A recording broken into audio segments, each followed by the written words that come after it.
महाराष्ट्र में चल रहे सियासी संकट को देखते हुए जिस तरीके से कयास लगाए गए थे कि आखिर शिवसेना पार्टी पर अपनी दावेदारी कौन मजबूत कर पाएगा, इस मामले पर सुप्रीम कोर्ट ने ही बड़ी रोक लगा दी चुनाव आयोग के आगे। पहले ये मामला निकलकर सामने आया था 16 विधायकों के अयोग्य होने पर उद्धव ठाकरे गुट ये ऐलान कर रहा था कि कहीं ना कहीं उनकी जो सरकार बनी है वो अवैध है, वो सरकार गैर कानूनी रूप से बनी है और कहीं ना कहीं उसके खिलाफ कार्रवाई होनी चाहिए, बातें कही गई थी सुप्रीम कोर्ट की याचिकाओं में। लेकिन आप सभी को बता दें कि कल भी एक बहुत बड़ी अपडेट सामने आनी थी, लेकिन कहीं ना कहीं सुनवाई को लेकर कहा गया कि कोर्ट में ये मामला मेंशन नहीं किया गया और शिंदे गुट के एक विधायक ने साफ कहा है कि ये मामला 3-4 सालों तक चलता रहेगा, तो क्या यूं ही सब इंतजार करते रहेंगे। इस मामले को लेकर ये बातें निकल कर सामने आई।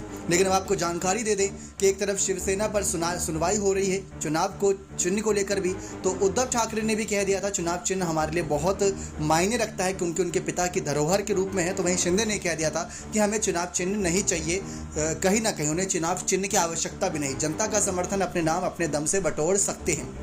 लेकिन सुप्रीम कोर्ट का क्या मानना था? सुप्रीम कोर्ट ने चुनाव आयोग को यह आदेश दिए थे कि अभी इस मामले पर ज़्यादा सुनवाई ना करें, इस मामले को सुनवाई के लिए रोक के रखें, क्योंकि वो विधायकों के लेकर जो फैसला सुनाने वाले हैं वो अहम रहने वाला है। जब विधायकों का फैसला आ जाएगा, जब सरकार पर फैसला आ जाएगा, सरकार गिरेगी या चलती रहेगी, यह फैसला आ जाएगा तो चुनाव चिन्ह पर भी फैसला आएगा। लेकिन ये इंपॉर्टेंट है कि जो बीएमसी चुनाव होने हैं, क्या उससे पहले ये फैसला आ पाएगा या नहीं, क्योंकि अभी जो विधायक ने एक बड़ा बयान दिया था, उन्होंने कहा था कि मामला 3-4 सालों तक चलता रहेगा, तो क्या हर कोई ऐसे ही इंतजार करता रहेगा? इस बात को लेकर सब चुप्पी तोड़ते नजर आए थे। लेकिन इसके बाद यहां पर तमाम जानकारियां भी निकलकर सामने आई और अब चुनाव आयोग भी इस मामले पर ज्यादा बड़े एक्शन नहीं ले रहा है।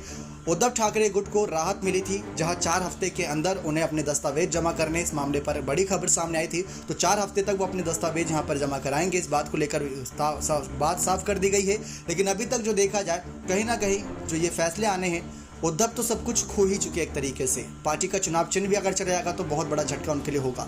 लेकिन शिंदे की सरकार के पास बहुत कुछ है, अगर उनकी सरकार पर बड़ा झटका लगता है तो सबसे बड़ा नुकसान उन्हीं को होता नजर आएगा सुप्रीम कोर्ट और चुनाव आयोग के फैसले से। देखना दिलचस्प है कि इस मामले पर चुनाव आयोग क्या फैसला लेता है। लेकिन आपकी क्या राय है कि चुनाव आयोग को क्या फैसला होना चाहिए? क्या वो शिंदे गुट के समर्थन में आना चाहिए या उद्धव गुट के? अपनी राय कॉमेंट सेक्शन में जरूर दीजिएगा। नेक्स्ट 9 इस न्यूज़ रूम की रिपोर्ट।